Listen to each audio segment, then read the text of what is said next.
So what the nervous system is the last, but it's always the hardest that students what do you call it? In the past, students always find it very difficult, the nervous system. I think because it's a bit complicated and there's too much to learn. So just pay attention to the things that I tell you to concentrate on, okay? At least you already have an idea.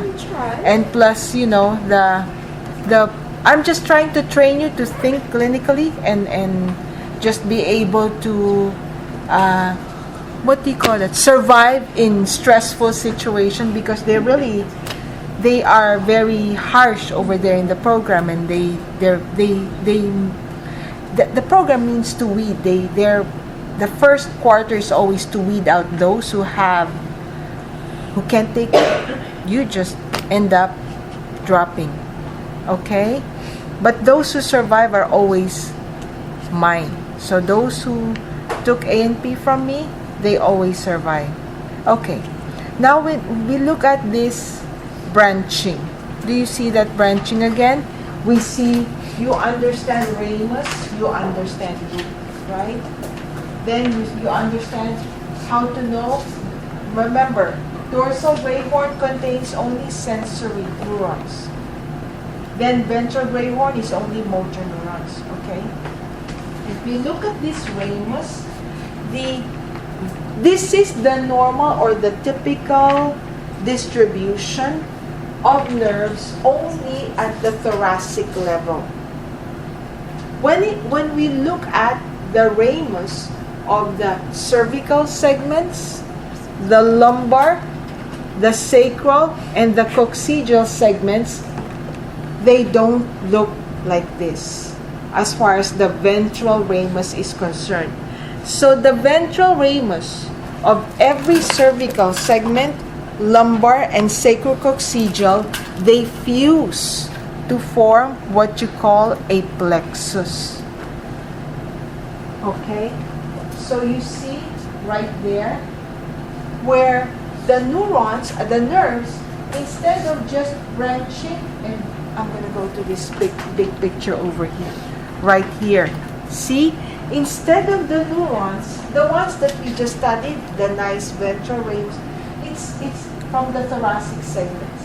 But if you look at over here, look closely, the ventral ramus, these are ventral ramus, right? Ventral ramus, going to the upper and lower limbs. So the ventral ramus, if you look closely, they fused. When they came out, they fused. Some of them, several segments will fuse to become the neuron that we're aware of. Can you think of one neuron here? I'm thinking of median nerve, right? The radial nerve. If we trace that up here, it wasn't just one nerve. It was several ramuses that fused to become one radial nerve, one median nerve. That's all it means. They fused, and the fusion is called a plexus. The proposed theory for the reason for these plexuses is because when we were growing in the embryo, each and every muscle had its own neuron. When we grew, these muscles, all of these muscle fibers, they fused to become one big muscle. So what happened to the individual neurons that innervated them? They also fuse to become a plexus. That's all it is. So for your test, see, look at this nice picture over here. Look at how a plexus looks like. See, it's nothing but just fusion of several ramuses, the ventral ramus. They just fuse to become one big nerve, the one that we're familiar with. So in the test, what you need to remember are the major plexuses that are formed. So for the cervical plexus, so here are the major plexuses of the cervical nerves. The major one here that you need to remember is the phrenic nerve. And when you go to Bio 242, you should look for this phrenic nerve. It's the one that innervates your diaphragm. So there's like that white string that goes to the diaphragm. So I'm assuming if a patient comes in, maybe car accident, difficulty breathing, I'm thinking maybe the phrenic nerve may be severed or may be injured. Okay? So injury to the phrenic nerve results in breathing problems because of its main effector organ, which is the diaphragm. Okay? Next, the brachial plexus. Please, there's too much for you. You don't need to remember cervical plexus is from C1 to C5, and then brachial is from C5 to T1. That's too much. But from the brachial plexus, you need to remember to know the major nerves that come out of it. The median nerve, the axillary nerve, ulnar nerve. So look, the brachial plexus, if you look at each and every nerve right here, all of these nerves, if you forget, the cervical plexus is for breathing. The brachial, where's your brachium, is right here. It all has something to do with your upper limb, doesn't it? Okay? So, look at, have you seen some people with this waiter's tip? It's called Herb Duchenne palsy. And then the wrist drop. Oh, how about this one over here? You see the carpal tunnel syndrome, right? You know that their injury is in the brachial plexus. And then that's why they have you take off your clothes and they look for symmetry. So you see, it also is responsible for that scapula. So if there's swinging of the scapula, where you see the scapula forming like a wing, you know it's the brachial plexus that's injured. Then you ask for MRI, right, of the level C5 to T1, because that's where you assume the injury was, okay? So remember, if you have problems with this one, you're going to write brachial plexus injury, okay? How about the lumbar plexus? The major nerves from the lumbar segments. The major nerve is called the femoral nerve and the obturator nerves. So they have something to do with the thigh. The obturator nerve is the major nerve that comes out of the obturator foramen. Do you remember where the obturator foramen is? Right here? That big hole. Very good. And if we deliver big babies, sometimes the head of the baby injures that obturator nerve. And so some mothers, after they deliver big babies, they complain of loss of sensation on the medial aspect of their thigh. That's because that obturator nerve was injured. It's very common in childbirth. Okay? And then from the femoral nerve, so femoral nerve, just thigh. Remember thigh. Okay? For the sacral plexus, sacral for sciatic, so lower leg. See the sciatic nerve, the tibia, fibula. You know where the tibia, fibula is, right? So patients who complain, have you heard of foot drop? Okay. Some people, like my brother-in-law, has foot drop. He's really dragging his foot like that. So you know, injury to what? To your sacral plexus. Okay? So just be sure, just remember those magic words so that you know which level. They have to know because they have to concentrate on what level of the spinal cord so they have an idea of what to look out for. Why do they do that? Because every part of the spinal cord has its own area of coverage. It's called a dermatome. So that's where they will test. You don't need to memorize this. This is always posted in every neurology office. That guides them. Yes, and they very good. And they also, it also helps them in trying to figure out if your sensory deficit is localized here. Then they send you for MRI of what? L2, let's say they go from L1, L2, L3, L4, but concentrate on L2. Okay? That's why they always have this dermatome. But is that going to come out in your test? No. Okay? So now, are we ready to connect the dots? Now let's connect the dots. So, first will be the ascending pathways. Okay? So here, let's look at, we already looked at the spinal cord. We already know the root, right? Dorsal root, ventral root. We have the ramus. Dorsal ramus, ventral ramus, rami communicandis, and the meningeal branch. Now we create a picture. Let's say, these are just, by the way, somatic pathways. Okay, the visceral pathways we're going to study when we take up the autonomic nervous system. So when you see the word somatic, you know that it always has something to do with skin. Why? Because the effector organs of your somatic nervous system is only the skeletal muscle. And skeletal muscle is under your skin. So any skin sensation is a somatic sensation. One thing you need to know is the word specificity. Specificity.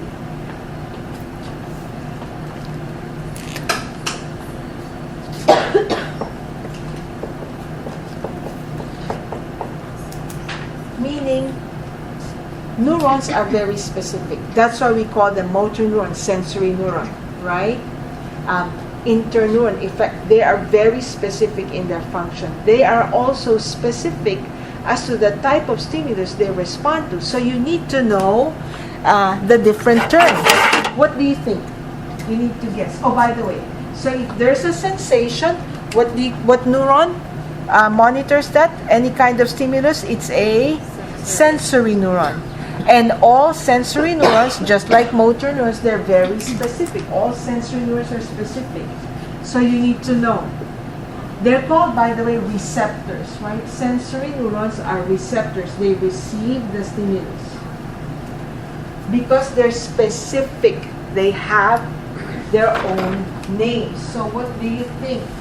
What do thermoreceptors monitor? Temperature. Very good. Temperature, heat, cold, very good. What do you think photoreceptors? Light. Light. How about chemoreceptors? Chemicals. Yes, just like taste, chemical, smell is chemical, or the level of oxygen, those are chemicals in the body, right? Oxygen, carbon dioxide, those are chemicals. How about mechanoreceptors? Touch. Yes, very good. Touch, pressure, itch, tickle, those are mechanoreceptors. Okay? How about baroreceptors? Barometric what? Pressure. Pressure. So this is pressure, like your blood pressure. How about nociceptors? Be like damage to your tissues. Nociceptors, noxious stimulus. What's noxious? Damage.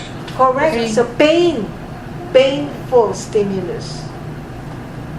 You know that they're very specific. That's why I know some people, they say they're able to hold even if it's hot. They don't feel it. They're only, but then you put something, they know that it feels like a pen, or so you see they're very specific. Maybe in your hand there are thermoreceptors, there's mechanoreceptors, nociceptors. So if you feel pain, only the nociceptors monitor that. Thermoreceptors didn't respond to that. Does it make sense? So you can injure only maybe this one or maybe that one. It depends. But if the pain came from a burn, it would be the thermo and. Both. Yes. Very good. Okay. So remember that the specificity. So let's look at. So when we have a stimulus, It will be received by my receptors, right? Becomes the ramus to enter the dorsal root, okay? And then they synapse, they enter the dorsal great horn, and now they're going to go up. When they go up through pathways. And the pathways are very specific. You can tell a pathway if it's ascending or descending by the name. So, spinothalamic, spinocerebellar, right here. Look at, see, spinothalamic, spinal cord, thalamic is your thalamus, so it's going up. So I know this is a sensory pathway ascending, right? Spinocerebellar, going up. There's another pathway called trigeminal. It's in your PowerPoint. Trigeminal thalamic. So trigeminal nerve going up. So these are all the ascending pathways. And then the dorsal column. I know it's ascending sensory because it's dorsal. So these are the 4 major ascending pathways. If I was going to ask you to name which pathway, I would already write this down, the pathways for you, so that you don't focus. Maybe there's too much. But look at, the pathway carries specific sensations.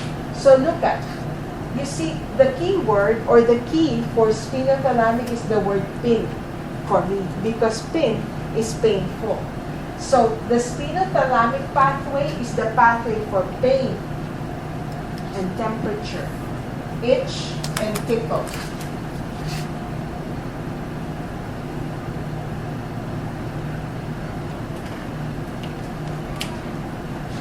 If you remember that the spinothalamic carries pain, temperature, itch, and tickle, you know that all the other sensations go through your posterior column pathway.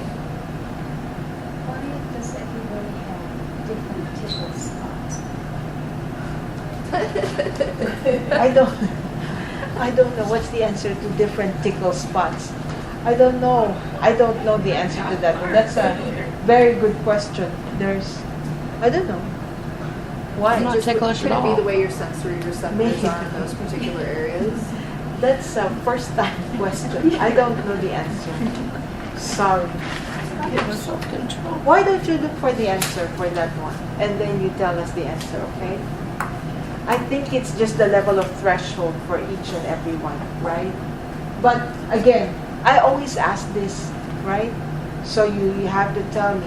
Spinothalamic, pain, temperature, itch, and tickle. So this, I'm going to give you the 4 tracks as choices. You just tell me which track this specific sensation ascended or used. Look at, the spinocerebellar goes to the cerebellum. Because remember, I told you that the cerebellum is nosy. It has to figure out everything that goes on because it's the key for balance and well-coordinated movement. So there will always be a collateral. As the main pathway going to the spinothalamic is going, it always sends collaterals to the cerebellum, spinocerebellar. Because the cerebellum always has a say to your reaction. Do you follow? It's easy. Ascending, yes, spinocerebellar. Then all the sensations in the face, they go up to the brain also via the trigeminal nerve, okay? So you remember, face, trigeminal nerve. It's a cranial nerve. It doesn't make sense for facial sensations to go down to the spinal cord to go back up. So any facial sensations go straight trigeminothalamic. Okay? Are you following? Now these pathways consist of 3 neurons. So again, we have this one right here.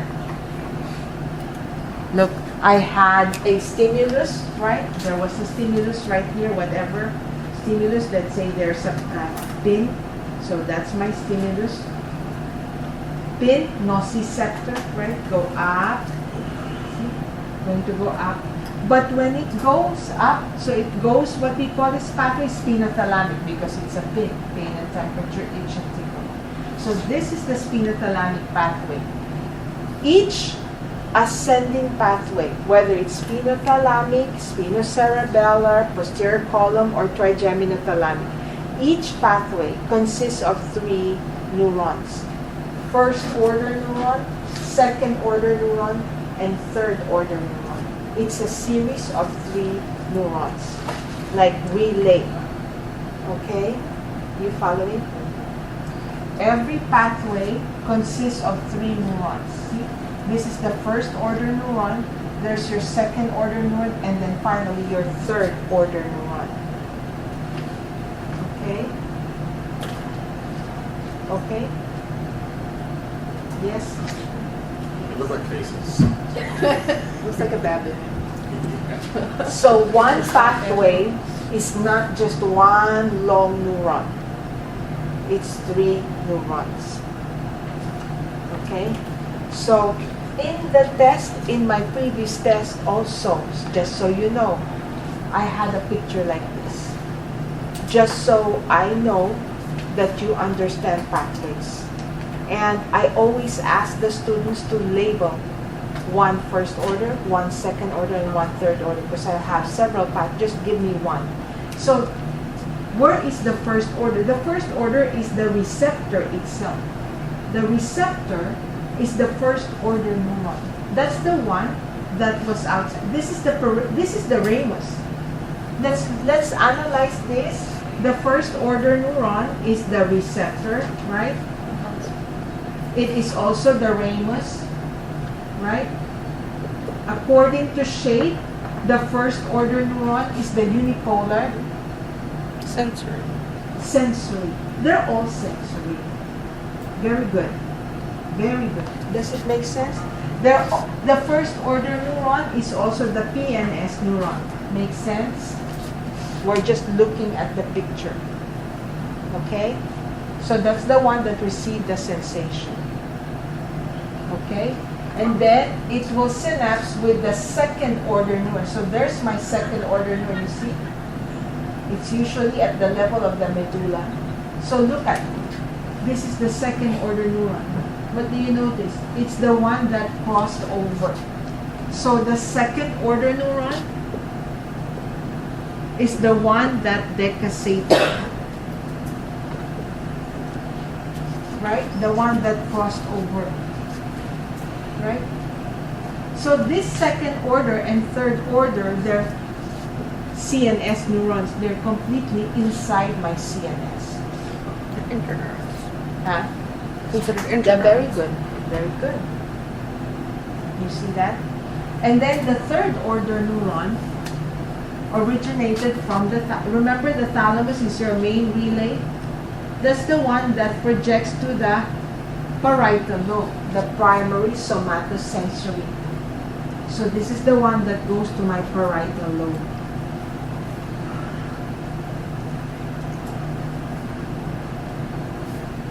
Okay? So if you injure this one, the first order neuron, loss of sensation. You can't really feel anything because it's the receptor that has to receive that one, right?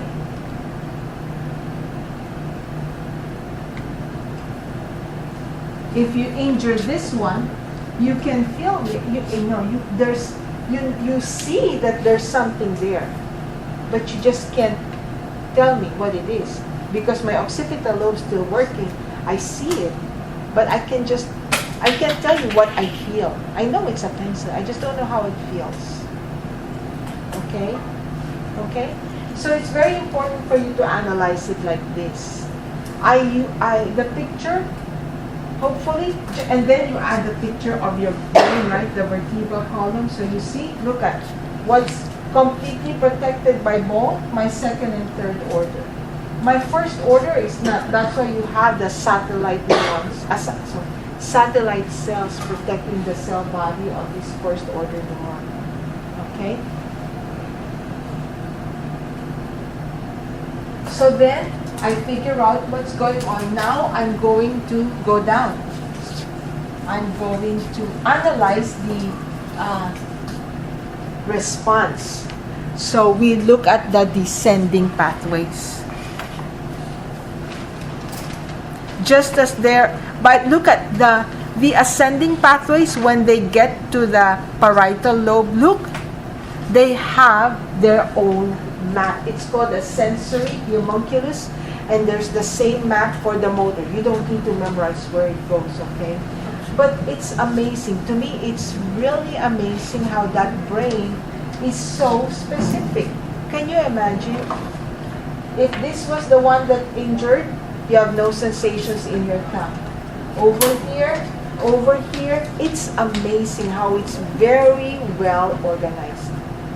So when you look at that sheep brain, that's really, I don't know how they were able to do that, how they tested that. How did they test that? They insert that. I don't know.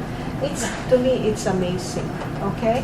So if you had a stroke, a bleed, let's say, that affected this part, so they look at the MRI or the CAT scan, then they look at your clinical symptoms, they can, what do you call it?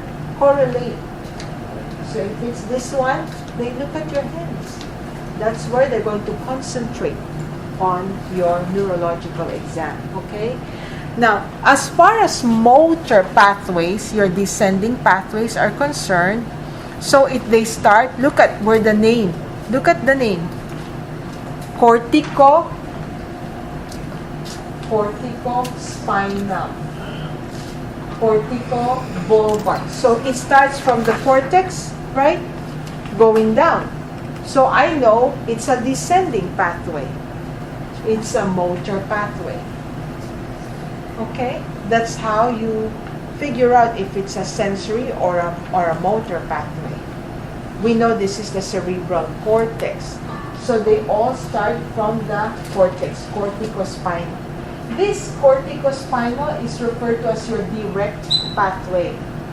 So the corticospinal pathway is the only pathway that stimulates your skeletal muscles.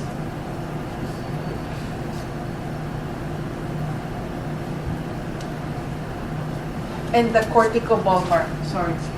This one, skeletal muscles of the body, this one's a face. It's a face. The pathways in your face, the face, skeletal muscles in the face, corticobulbar. So corticospinal, corticobulbar. Okay, now you see these other pathways that didn't start from the cortex. These pathways, their effector organs are your internal organs. Okay? So, let's say it's the heart, your lungs, your stomach. That pathway is from either of these. These are your autonomic pathways you're not aware of. But the skeletal muscle, they go down either corticospinal or corticobulbar. Originating from the cortex, I am aware. I'm only aware of skeletal muscle contraction. Do you see the difference? So this one, corticobulbar, you look at your head, it looks like a light bulb. So that's why try to remember. Corticobulbar is the pathway for stimulating skeletal muscles of my face. Is the corticospinal also known as the pyramid tract? Yes, the pyramidal tract. Yeah. The only reason it's called pyramidal is because the neurons are shaped like a pyramid. That's why it's called pyramidal. And then the others are called extrapyramidal, outside. Very good. Yes? Okay? So, just like the ascending pathways were made up of 3 neurons, the descending pathway is now made up of 2 neurons. And look at where it originated. Look at the origin of the descending pathway is from top down, right? The origin of the ascending pathway is from down up. Here is from up going down, and it's made up of 2 neurons.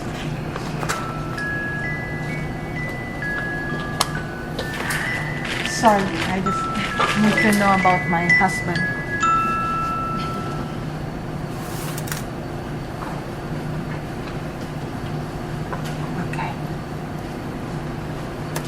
Okay. So there's two pathways for the descending pathway. Are you following so far?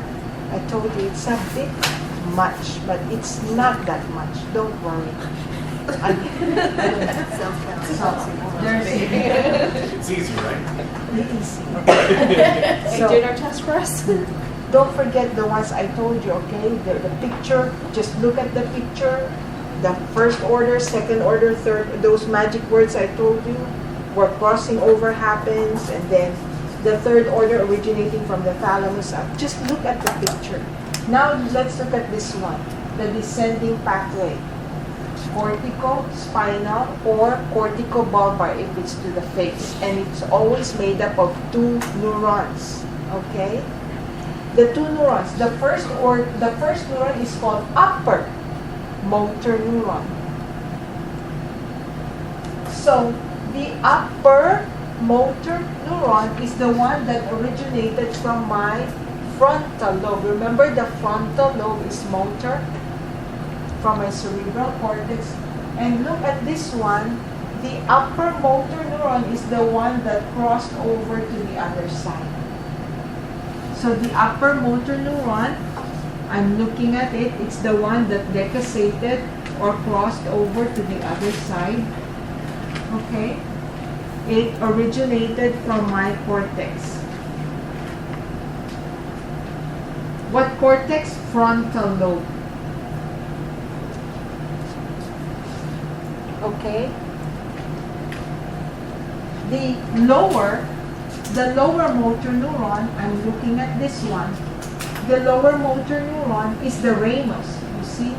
That's the ramus, right? So the lower motor neuron is actually the ramus. So this is the sciatic nerve. That's the ramus. So look at this picture again. The upper motor neuron is the CNS. It's enclosed and protected by bone. It never leaves. It's just within the brain and spinal cord. The lower motor neuron is the PNS neuron. Okay? What happens if you injure your sensory pathways? Just only sensory deficits. What happens if you injure the descending pathways? Paralysis. And there are two types of paralysis. One called spastic paralysis, and the other one is flaccid paralysis. If the injury is to the lower motor neuron, the paralysis is flaccid. You know, where you're limp, you can't limp, it's really limp. You can't move it. There's no contraction at all. And I know you've seen some patients who had a stroke and they go like this, they're rigid. Their injury is called spastic paralysis. And when you see any rigidity like that, automatic, you know that the injury affected the brain. It's an upper motor neuron injury. The cut was here, but this is still intact. So the lower motor neuron is still able to stimulate your nerve, except there's no more here. It's cut here, so it's a spastic. Okay, what about like multiple sclerosis because it's the hardening of the myelin sheath? Could it be classified as both? It depends on where it is. It could be both. Yes, because I've it will had be MS both. patients that are very rigid, and then I've had people that are very flaccid, It depending will be- on what part of the body it was. Yes. That's very sad that MS, right? Okay. Can you tell the difference now? Just by looking at the patient. That's why they know. They know if your stroke is affected the brain or it did not. Just by looking at your paralysis. Okay? Okay? So, in the test, don't forget, I'm going to ask you, upper motor neuron, lower motor neuron, you should be able to tell me. So, I think I have matching type. So, what's the peripheral nerve?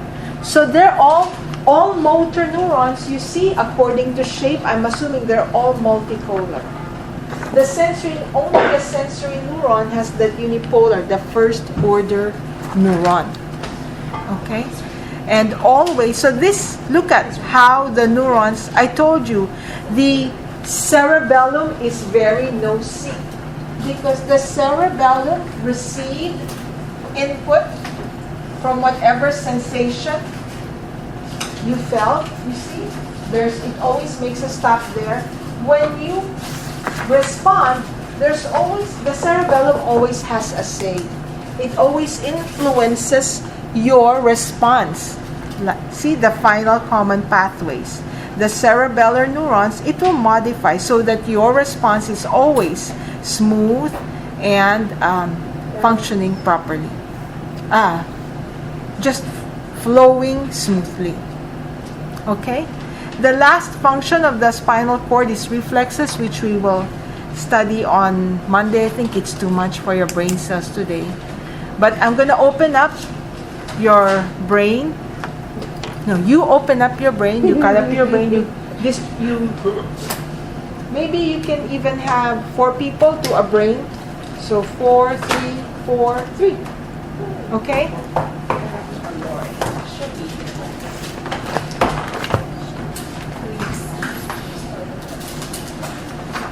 So we just need small trays. My own damn brain.